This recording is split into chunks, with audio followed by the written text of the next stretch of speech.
can we be sure if the video that is going to be presented before the committee is totally unedited?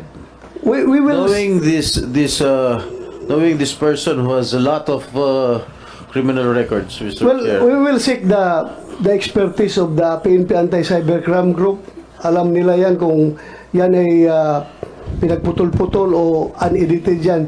So, yung buong recordings mo, okay lang sa'yo kung papuntahin ko sa'yo yung PNP Cybercrime Group para to retrieve the recording.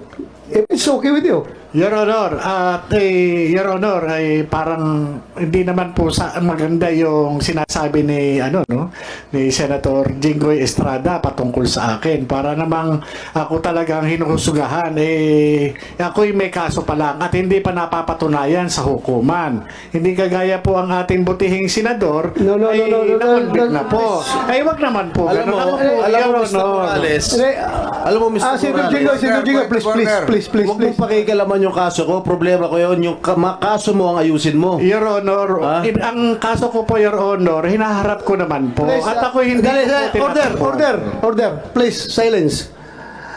Una, Mr. Morales, please do not question Senator Jinggoy dahil trabaho niya yan bilang senador at vice chairman ng committee na magtatanong sa iyo.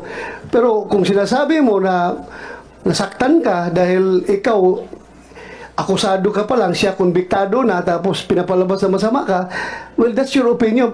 Please, kasi insulting yan on the part of this committee. Hindi lang sa person ni Senator Jinggoy, pati ako as chairman, para bang harap-harapan, pinapahiya mo yung committee.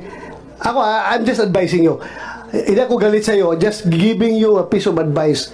Si Senator Jinggoy ay nagpe-perform ng kanyang mandato as vice chairman of this committee.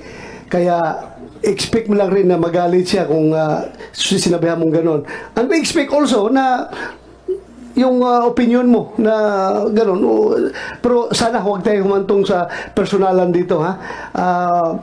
Mawawala tayo sa ating objective. Okay? Yes, Sir Honor. Patawarin niyo po ako at nabigla lang po Refrain ako. from doing those personal